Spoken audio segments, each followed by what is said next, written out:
Magical power is never enough to protect you. Part 3 of 5 on Between Master and Disciples, given in English on December 2nd, 2018 in Sihu, Taiwan, also known as Formosa.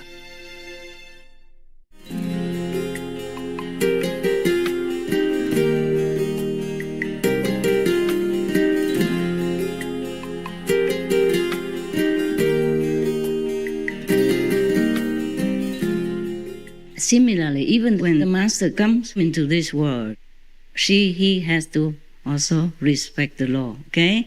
Least of all the disciples. We have to adhere to the 5 precepts, okay?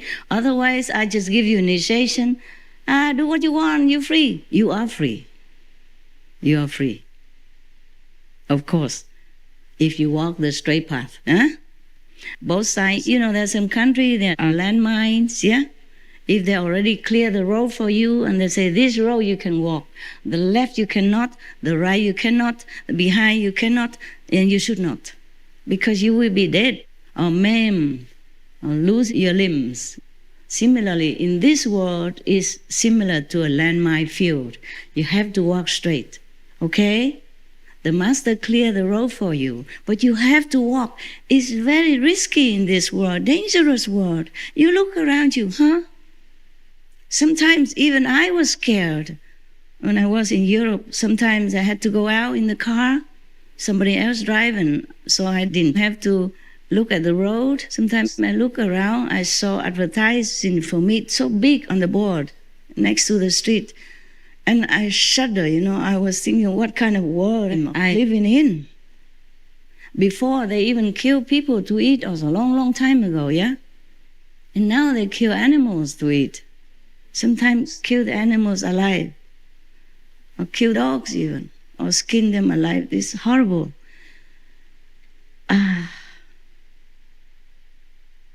It's very difficult to live in this world, okay? And I'm very glad that you still can come to group meditation, that you can meditate at home, with little obstruction.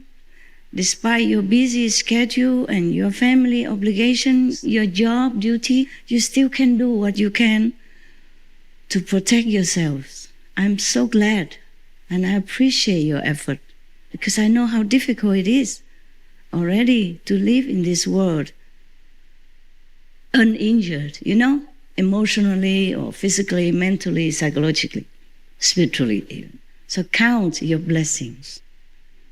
Always count your blessings and do not complain. I'm also having to count my blessings every day so I don't complain, so that I don't break down. Because sometimes it's really hard to be a master. It doesn't always look rosy like I'm sitting here talking to you in peace. It's not like that, okay? I cannot list it all for you. We count our blessings. Every day we thank heavens, thank goddesses or goddesses to have protect us so that we have such a fortunate life. Many people don't have what we have. No matter how little you have, you still are very lucky, Yes. And the more you practice, the more you do not care about how much you have or not have. You just want peace, tranquility, stability in your life so that you can continue discovering your inner great self, because that is the most important thing, and we are happy to grow with that. Like your brother, he asked only one thing before he died, He didn't ask, Master, give me riches, give me diamonds, give me gold, give me a house, give me cars, give me a better wife, nothing. He asked just for proof of enlightenment. You do have. It's just that maybe you are looking in the wrong direction. You're expecting different things, okay? Whatever you have, continue. It's good. You just misunderstand. But it happens also, if your mind is somewhere else.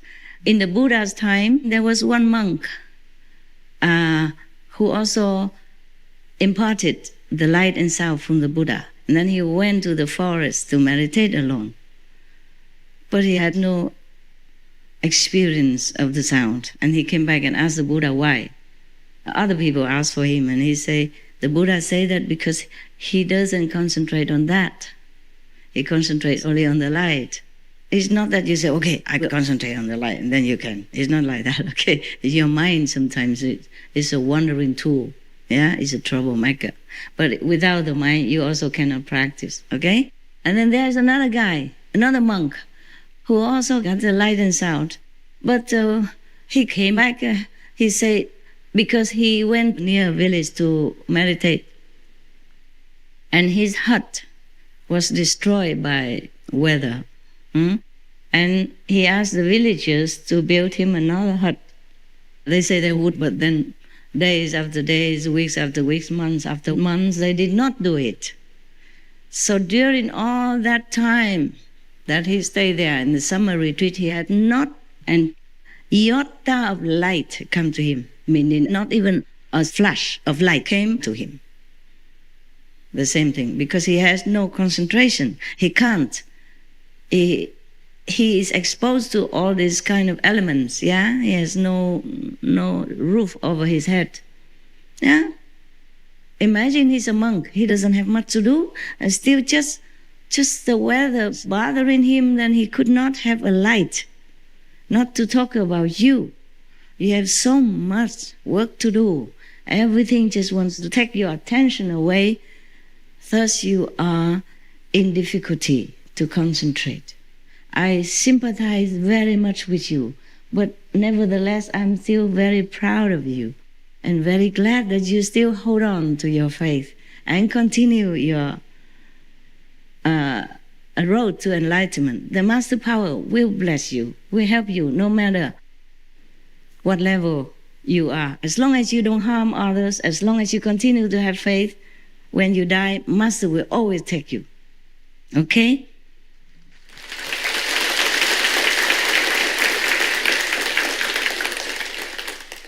Okay. I talk again about Milarepa, okay? Milarepa, his master told him not to go down into the world. Just hide yourself somewhere in a mountain. Meditate alone. Don't bother about the humans. He talks like that, but he himself had disciples. You know, if you are saying, people smell it, know it. Even inside some gods or some angel would tell them, you see, and then they go and find you. That's how they discovered me 3 times. In the beginning, when I wasn't aware that I was a master of some sort. I'm still not aware now, but since you came, I teach you something, okay? Teach you what I know. And if it's good for you, then you continue to practice. If it's not good for you, you're welcome to leave. Nobody will ever say anything. Just don't slander, because you never know. Maybe I'm really a master. Maybe I don't look like, but maybe I am a master. Then you'll be in trouble, huh? Yeah, warning. All right. Now, but Milarepa, of course, he normally was hiding in the mountain. I don't know, somehow people found out. Because what kind of real man, what kind of human would stay in a mountain without any clothes on in the winter and eat only nettle leaves until he became all green, like a caterpillar, even growing green hair all over. And so people even ask him, are you real? Are you human or are you preta? Means, are you a hungry ghost or are you human? And he said, I'm human. Yeah, he should have said, I'm a ghost, and scare them all away. Then he would not have any trouble at the end of his life. I will tell you. Well, you know the story, I guess. Somehow people smelled and smoked him out. Just like when I was meditating 3 months, eating brown rice, sesame alone without anything else. Salt, of course. And then somebody say that Kuan Yin Bodhisattva told them to go to that temple. They had never been there before. To find a master. Right, that's how I was discovered in Taiwan, okay? In India, I was discovered already because I wanted to buy a book and they said I didn't have it. I said, you have it. You know, I saw it in your shop with such a color, such a size, and then they thought I was a Buddha already. So at least one of them follow me wanted to be my disciple. Okay. So I tested him and he passed. So I had to keep my promise, get one. My first disciple, so-called, on the bank of the Ganges River. I had no temple, nothing, no shaved head, nothing. I just wore white clothes, like most Indians. All right, that was my first discovered mission. Okay, I went to Taiwan. I was discovered again. I just told you. I live in a temple, behind the temple, a very obscure area where they keep the ashes of the dead people. I live among the dead, among the dead. They still found me out. A group, they came in such a night. Thunder, storm, raining, I never forget. Yeah, they came in because they saw in a hurry. Why didn't come in daytime, Came in the night, knocking at my little dead quarters. Yeah. And I had to give them, fine. Because I said the Bodhisattva gave them the direction. For the respect of the Bodhisattva, I had to, no? And then I ran away to America. And they discovered me again. A group of black and white people came to the temple where I was cleaning the toilets and wiping the floor every day and cooking for whoever came in for the abbot as well. They came in and say, we know. Someone appeared inside our vision to tell us to come here, this address. They never been there before. None of them had been there before, and none of them had been to that ashram, the dead room before. They found a way to come. And they say that come here and then you teach us to listen to the sea. Yeah.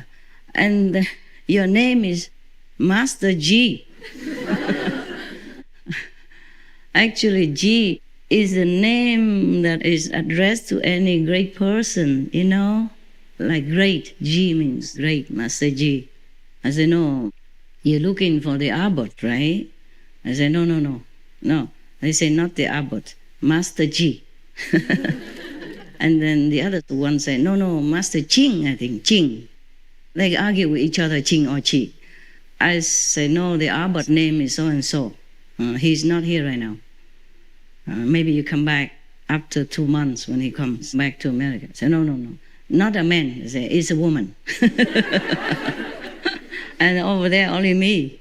The abbot is a man, I'm a woman. Yeah? And other lay people come and go, yeah? To learn with him. So I also had to teach them. That's the third time. See what I'm saying? They smell you. Yeah. In India, maybe they smell you faster. If you just sit on the bank of the Ganges, you will have things. You have food, you have people come, touch your feet, ask you to teach them. In India, people, they are very liberal in spiritual practice. Yes. If they see you, maybe they can see your aura. Yeah, your aura, and then they know you are good or not good. Some people who don't see your aura, but if you wear renunciate robes, grow along there a little bit, then I'm sure you can be a master. So whoever says you already attained Buddhahood, just go there. You'll be worshipped in no time. No problem. No problemo.